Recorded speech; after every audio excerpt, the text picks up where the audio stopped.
जय हिंद, नमस्कार साथियों। तो हम आज पढ़ेंगे यहाँ पे आनुवंशिकी अभियांत्रिकी और पुनर्संयोजी डीएनए। कौन सा? पुनर्संयोजी डीएनए के बारे में हम यहाँ पे बिल्कुल चर्चा करने वाले हैं। तो हम सबसे पहले यहाँ पे देखेंगे आनुवंशिकी अभियांत्रिकी कहते किसको। किसी जीव के आनुवंशिक संगठन में बदलाव करके नए लक्षण प्राप्त करना ही आनुवंशिकी अभियांत्रिकी कहलाता है। कहने का मतलब यहाँ पे ये है कि किसी जीव के आनुवंशिक पदार्थ हैं डीएनए, किसी भी जीव का आनुवंशिक पदार्थ क्या है? डीएनए है। तो डीएनए में कोई चेंजिंग करना है, बदलाव करना है, बदलाव करके उसमें नए लक्षण मतलब यानी कि जोड़ना है, नए लक्षण आ जाए तो वहां पे उसको आनुवंशिक अभियांत्रिकी बोला जाएगा। आनुवंशिकी अभियांत्रिकी के जनक सबसे पहले पॉल बर्ग हैं। कृत्रिम डीएनए के जनक हरगोविंद और कॉर्नबर्ग हैं। और उसके बाद कृत्रिम आरएनए के कौन हो जाएंगे? कोकोआ हो जाएंगे यहाँ पे। तो नीचे हम यहाँ पे देखेंगे पुनर्संयोजित डीएनए। तो सबसे पहले पुनर्संयोजित डीएनए होता क्या है? यहाँ पे ऐसा डीएनए जिसमें किसी अन्य डीएनए का खंड मौजूद हो पुनर्संयोजित डीएनए कहलाता है। कहने का मतलब क्या है? एक ये डीएनए है, दूसरा डीएनए ये है।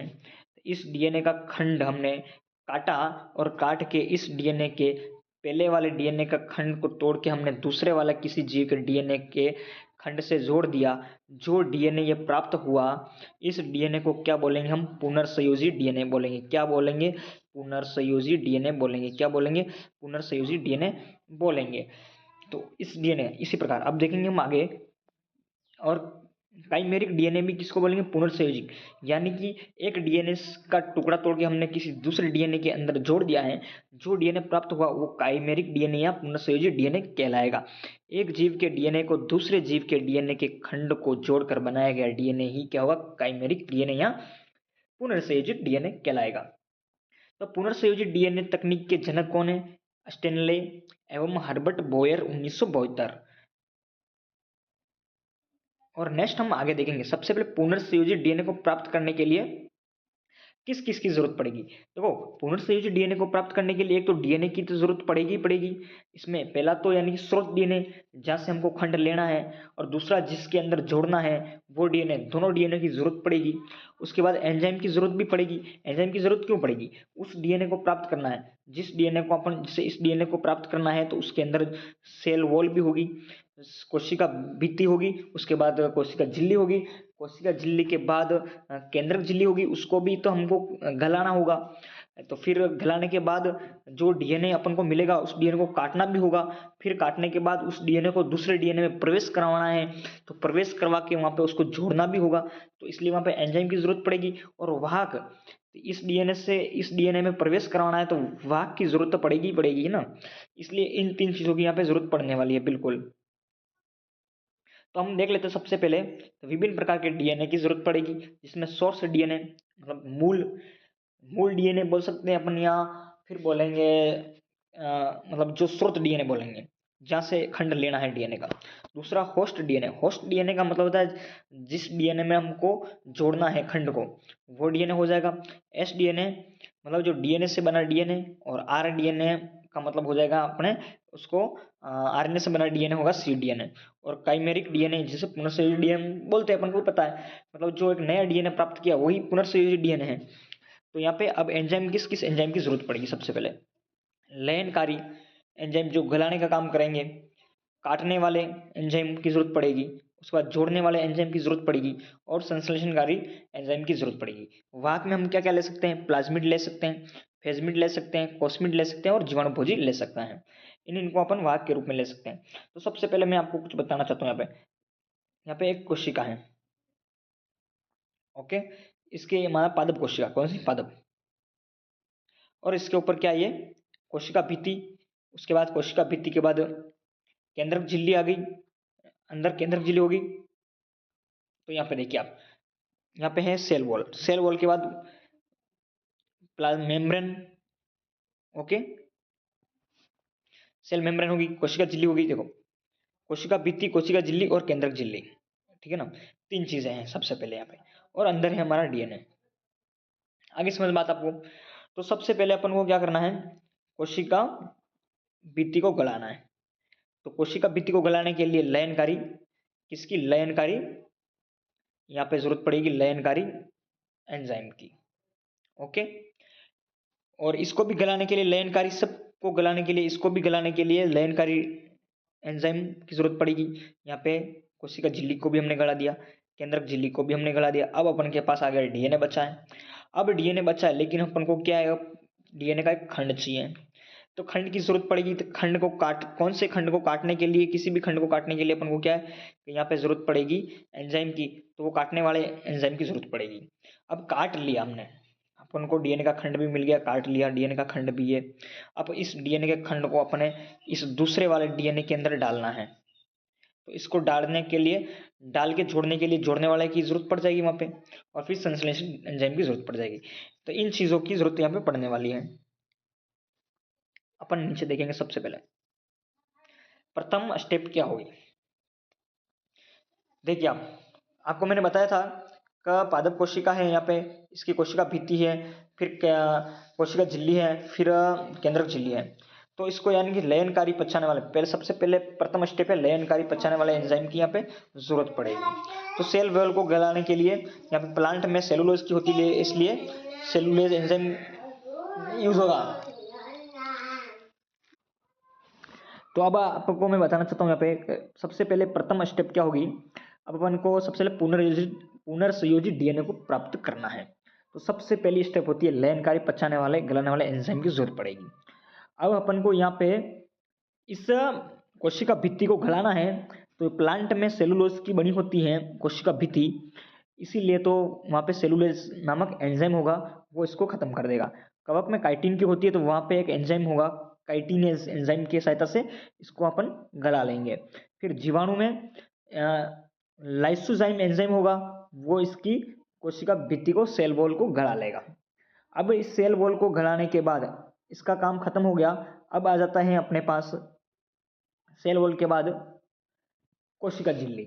अब कोशिका झिल्ली सेल मेम्ब्रेन को गलाना है। इसके लिए कौन कौन से एंजाइम की जरूरत पड़ेगी, प्रोटीएज, फॉस्फेटेज और लाइपेज एंजाइम, इसकी जरूरत पड़ेगी जीवाणु में, लाइपेज की। अब ये सब होने के बाद अपन को केंद्रक झिल्ली भी गलानी होगी। कौन सी, केंद्रक झिल्ली भी गलानी होगी। सबसे पहले तो केंद्रक झिल्ली गलानी है, ठीक है ना। ओके,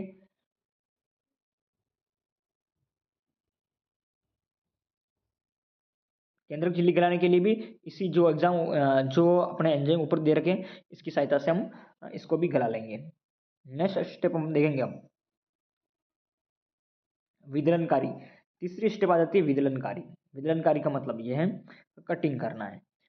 अब हमने सेल वॉल को भी क्या कर दिया, गला लिया, कोशिका झिल्ली को भी गला लिया, केंद्रक झिल्ली को भी हमने गला लिया। अब अपन आ गए डीएनए के पास में। किसके पास में आ गए हम, डीएनए के पास में आ गए। अब डीएनए के पास में हम आ गए हैं, तो अपन को डीएनए का कटिंग करनी होगी। कटिंग यानी कि टुकड़े की जरूरत पड़ेगी। तो टुकड़े की जरूरत के लिए पहले डीएनए को काटना पड़ेगा। तो काटने के लिए किस किस मतलब किस किस एंजाइम की जरूरत पड़ेगी, तो एंडोन्यूक्लियस पहला, जो अंदर से कट करेगा, एक्सोन्यूक्लियस मतलब किनार से कट करेगा, और रेट्रिक्शन एंडोन्यूक्लियस जो विशिष्ट स्थान से कटिंग करेगा डीएनए की। तो इस तीन एग्जाम की शायद मतलब तीन एंजाइम की सहायता से कटिंग की जा सकती है, यहाँ पे कटिंग की जाएगी। तो विशिष्ट स्थल का मतलब होता है पेलिड्रोम। पेलिड्रोम का मतलब वो होता है, पेलिड्रोम अनुक्रम वह होता है जिसमें नाइट्रोजनी सार दोनों तरफ से एक जैसा पढ़ा जाए। तो इस तरीके से आप देख सकते हो, इधर से पढ़ोगे तो भी सेम क्रम है, और उधर से पढ़ोगे तो भी सेम क्रम से हम पढ़ सकते हैं। और आपको रेट्रिक्शन एंडोन्यूक्लियस एंजाइम, जिसको क्या बोलता है, डीएनए का चाकू या आणविक कैंची के नाम से जाना जाता है। और रेट्रिक्शन एंडोन्यूक्लियस एंजाइम की खोज 1960 में वेर्नर अर्बेर और 1970 में नाथन्स व स्मिथ ने इसको प्राप्त किया था, और इन तीनों को फिर नोबेल पुरस्कार 1978 में मिल गया था। अब थर्ड स्टेप देखते हैं अपन, ठीक है ना, पॉइंट यहाँ पे देखते हैं। अब डीएनए खंड को काट भी लिया हमने वहां पे। अब हमने विशिष्ट स्थल से काट लिया, ठीक है ना, एंजाइम की सहायता से कटिंग करवा लिए। अब कटिंग करा लिए, तो अब इस खंड को किसी दूसरे डीएनए में अपन को पुनर्संयोजित डीएनए प्राप्त करना है। तो अब इस खंड को किसी दूसरे डीएनए में प्रवेश करवाना है, वहां पे जोड़ना है उसको ले जाके, ठीक है ना। तो यहाँ पे अपन देखेंगे सबसे पहले डीएनए खंडों को जोड़ने वाला एंजाइम कौन होगा, लाइगेज होगा, लाइगेज एंजाइम होगा। फिर उसके बाद प्रोटीन संश्लेषण का केंद्रीय सिद्धांत क्रिक द्वारा दिया गया है, तो यहाँ पे थोड़ी देर प्रोटीन संश्लेषण के सिद्धांत के बारे में हम थोड़ा सा चर्चा कर लेते हैं, ठीक है ना, थोड़ी सी। प्रोटीन संश्लेषण का केंद्रीय सिद्धांत देखो, सबसे पहले डीएनए है, तो डीएनए का एमआरएनए में मतलब बदलता है, फिर एमआरएनए से प्रोटीन बनता है, ठीक है ना, प्रोटीन। डीएनए से आरएनए बनना क्या कहलाता है? अनुलेखन कहलाता है। क्या कहलाता है? अनुलेखन। फिर आरएनए से प्रोटीन बनना अनुवादन कहलाता है। ये चीज आपको याद रखनी है।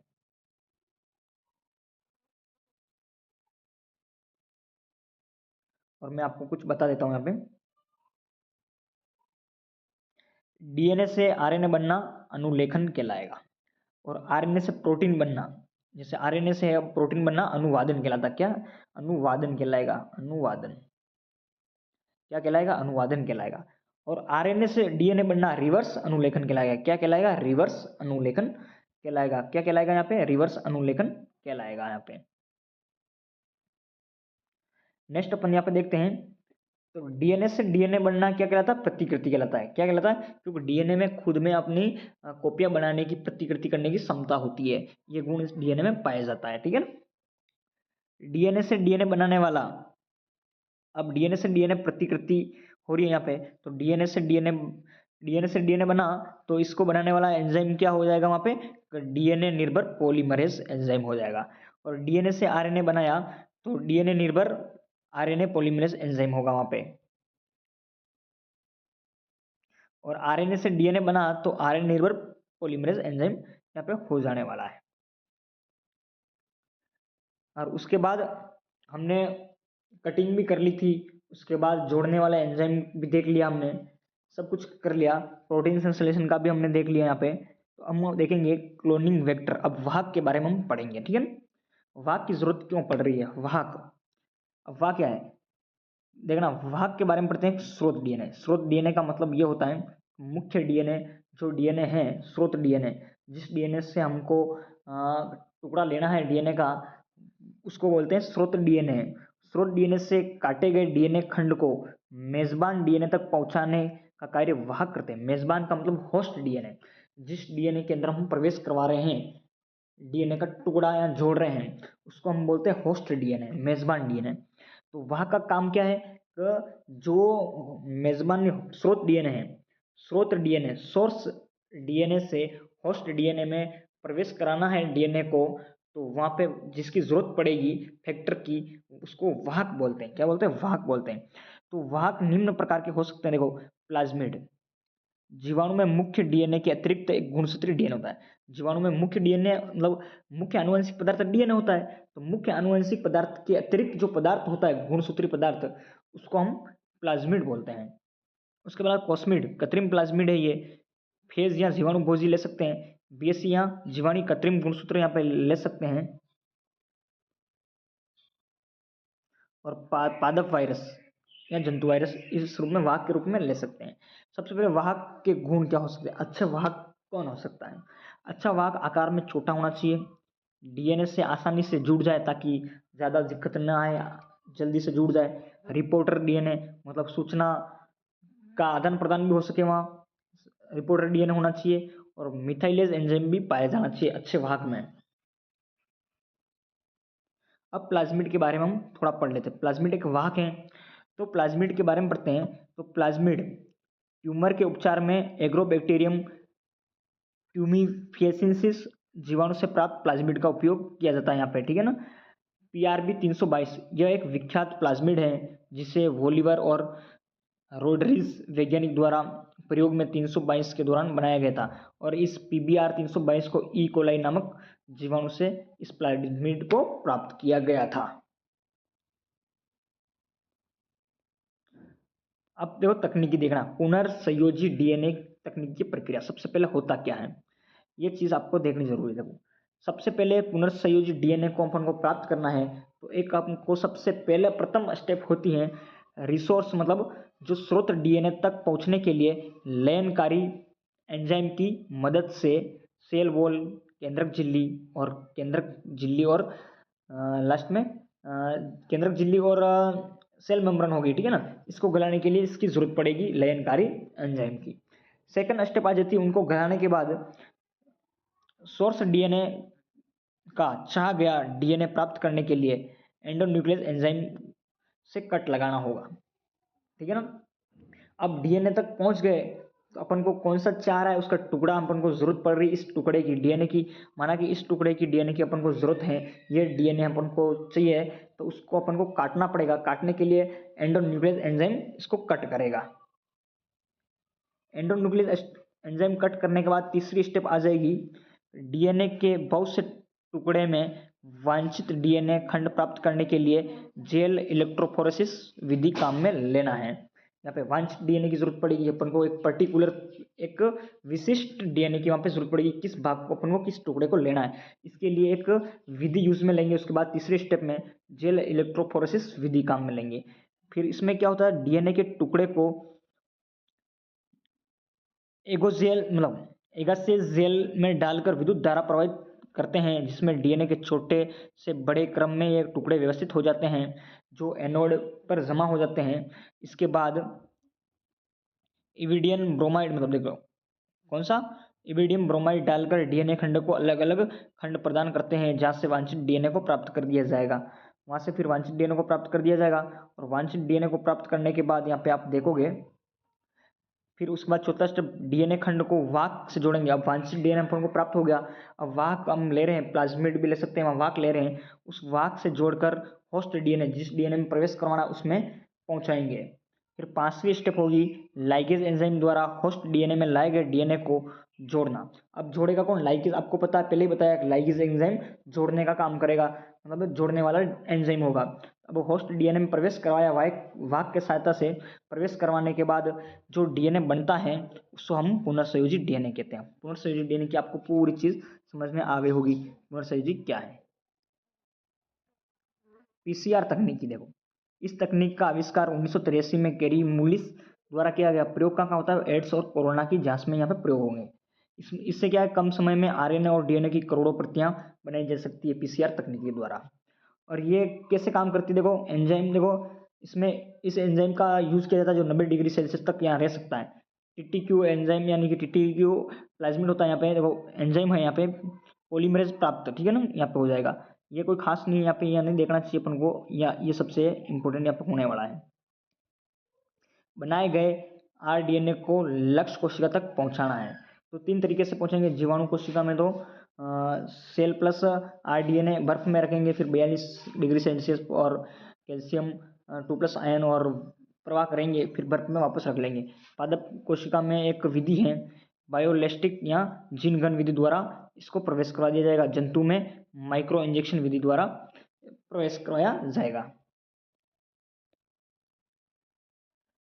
और यहाँ पे आप देखोगे जीएमओ आनुवांशिक रूपांतरित जीव, मतलब जीन में किसी जीव है, जीव के जीन में ही, मतलब उसी जीव के जीन में ही बदलाव करना है, किसी दूसरे से नहीं लाना है जीन को, किसी दूसरे जीव का जीन प्रवेश नहीं करवाना है, उसी जीव का जीन को काट के हटा दिया गया, तो वहाँ पे जो बदलाव उत्पन्न हुए उसको जीएमओ आनुवांशिक रूपांतरित जीव कहलाएगा। ट्रांसजेनिक जीव, दूसरे जीव का जीन डालना है उसमें, उसे ट्रांसजेनिक जीव कहा जाएगा, ठीक है ना। जीएम प्लांट क्या क्या है, देखो सूखा के प्रति, लवणता के प्रति, रोग प्रतिरोधकता के प्रति क्या होगा, प्रतिरोधी होंगे ये। एग्जाम्पल के लिए बीटी कपास ले लेंगे, मक्का धान ले लेंगे। ट्रांसजेनिक जंतु, सबसे ज़्यादा ट्रांसजेनिक जंतु कौन है, चूहे हैं, वहाँ पे इनका उत्पन्न किया गया है। तो इसमें क्या है, ट्रांसजेनिक जंतु में प्रयोग मतलब क्यों करेंगे, शरीर की क्रिया के लिए, विकास के अध्ययन के लिए, रोगों का अध्ययन, वैक्सीन का प्रभाव जानने के लिए किया जाएगा।